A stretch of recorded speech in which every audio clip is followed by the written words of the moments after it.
Paris, published in 1984. The story revolves around the love affair between a young French girl and an older Chinese man. The novel is divided into two parts. The first part focuses on the girl's adolescence and her relationship with the Chinese man, while the second part tells us about her adult life and reflects on the lingering effects of their love affair. Let's start movie explanation. If you like this video, then please like and subscribe. The young girl, whose name is Jane, comes to her home on her school holidays. The girl, of a bitter, poverty-stricken French family, lives in a rural area. She wears an old linen dress and a fedora, and paints her lips bright red when out of her mother's sight.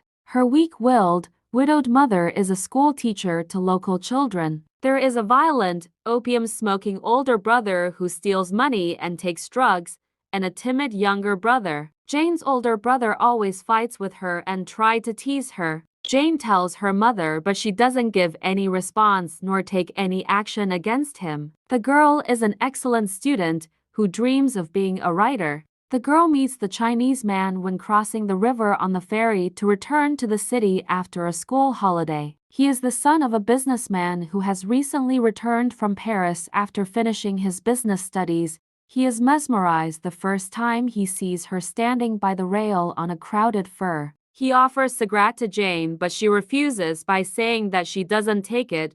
The Chinese man, whose name is Tony, tells her that he also lives in this village.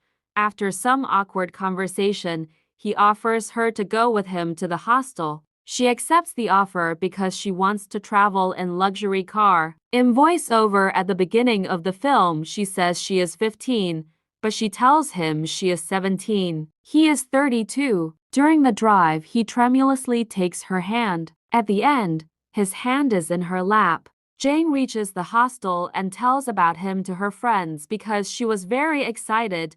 The next day, when Jane comes out for going to school, she sees Tony's car outside her hostel. She comes to Tony and kisses him from outside and goes to the school. After coming back from school, she tries to find out Tony, but Tony was not there. The next day after school time, she was busy in dance practicing with her friends.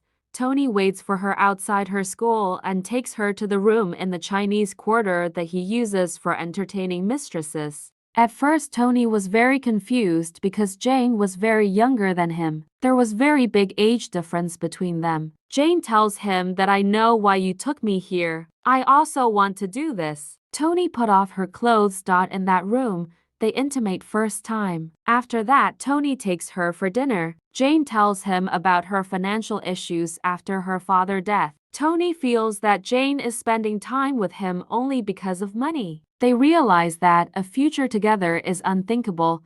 Tony tells her that he has to make an arranged marriage with a Chinese heiress. Jane tells him that she is also scheduled to return to Paris soon. Actually, Jane falls in love with Tony. That night, in her room, she weeps because she loves Tony. Every day after school, the girl goes to his room, where they intimate. The girl's family discovers the affair, and though at first furious, they condone it because the man is wealthy and can pay off some of their debts. The Chinese man takes the girl's family for dinner. Despite his wealth and their poverty, the family treats him with contempt as he is not European. The affair continues passionately, and the man even goes so far as to beg his father for permission to marry her instead of entering into his arranged marriage.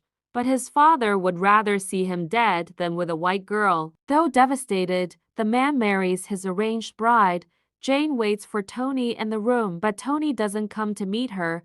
The girl boards a ship days later to return to France. Decades later, she has become a successful writer. In the final scene, she tells us that the Chinese man is visiting France and has telephoned her. He tells her that he has never stopped loving her and never will. Thanks for watching.